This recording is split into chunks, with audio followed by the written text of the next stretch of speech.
This temporary solution has gone on for too long. When I first built this miter saw station, it solved the immediate problem. It worked well enough, and at the time, that was good. But over the years, the workshop kept evolving around it. The cabinets changed, the workbench changed, storage improved, and workflows improved. Meanwhile, the saw station stayed exactly where it started. And now it feels disconnected from the rest of the workshop. For example, to use the support extensions properly, I have to pull the entire station out into the room. Also, the height doesn't match the surrounding surfaces anymore. And somehow, even with all these limitations, there's still wasted space on both sides. It's one of those temporary fixes that slowly becomes permanent, until eventually every compromise starts getting in the way. So instead of patching the problems again, I want to rebuild the entire system properly. The challenge is fitting everything into a pretty limited area while making the station actually work with the rest of the workshop. At first I considered modifying the current cabinet, raise it slightly, add storage on the sides, and try to reuse as much as possible.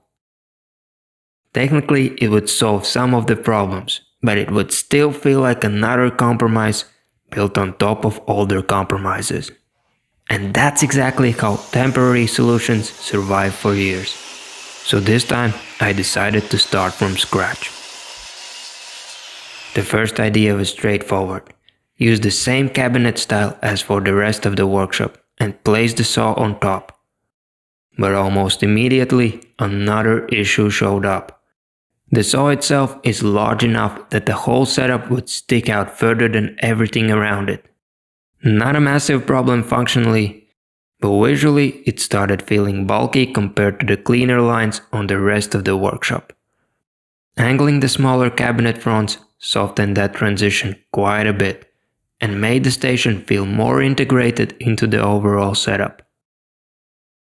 And that's something I've been trying to improve across the entire workshop.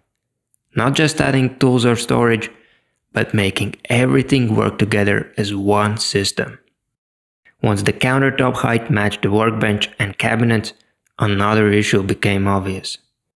Long workpieces would now pass directly across the main workspace, which sounds great until the workshop is actually being used, because realistically, there's almost something on the surfaces. And I didn't want every cut to start with reorganizing the countertops. So the station needed to move. At first, I considered some kind of drawer slide mechanism. But then I started thinking about something else. Occasionally, it would actually be useful to take the saw outside the workshop entirely. And building mobility into the system now would make far more sense than trying to add it later. So instead of making the saw slide out, the entire middle section becomes removable. Of course, solving one problem usually creates another. The support extensions needed to move together with the saw, but with the current dimensions, the whole assembly wouldn't even fit through the workshop door. So the extensions had to become removable as well, preferably without tools.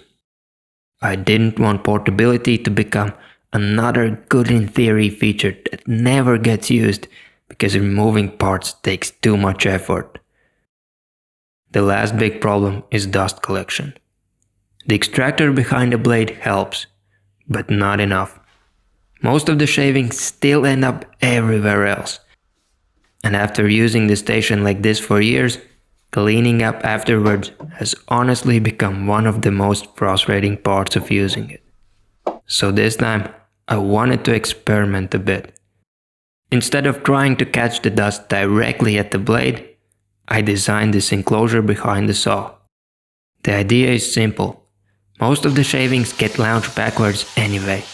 So instead of fighting that movement, maybe I can use it. Hopefully the shavings hit the back wall, lose momentum, fall into the collection area below, and get pulled into the extractor from there. At least, that's the theory. I genuinely don't know how well this will work. And honestly, this might end up being the part that fails completely. But those unknowns are also what makes projects like this interesting.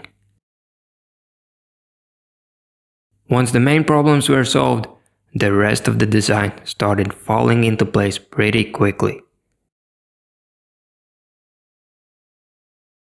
While working on the dust enclosure, I added an adjustable rear panel to help guide wood shavings depending on the saw's position. And behind the support surfaces, there was just enough unused space left for additional storage compartments that could still stay accessible from above.